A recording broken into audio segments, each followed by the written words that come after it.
چیز پر قادر ہے، وہ جسے چاہے عذاب دے اور جس پر چاہے رحم کرے، اور اسی کی طرف تم لوٹائے جاؤ گے۔ اور تم اس کو نہ زمین میں عاجز کر سکتے ہو نہ آسمان میں، اور نہ اللہ کے سوا تمہارا کوئی دوست ہے اور نہ مددگار۔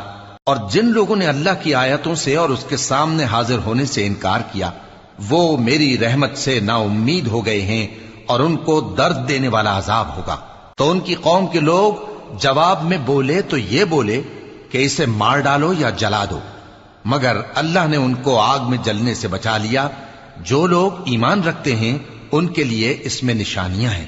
اور ابراہیم نے کہا کہ تم جو اللہ کو چھوڑ کر بتوں کو لے بیٹھے ہو تو دنیا کی زندگی میں باہم دوستی کے لیے، مگر پھر قیامت کے دن ایک دوسرے کی دوستی سے انکار کر دو گے اور ایک دوسرے پر لعنت بھیجو گے، اور تمہارا ٹھکانہ دوزخ ہوگا اور کوئی تمہارا مددگار نہ ہوگا۔ پس ان پر ایک لوط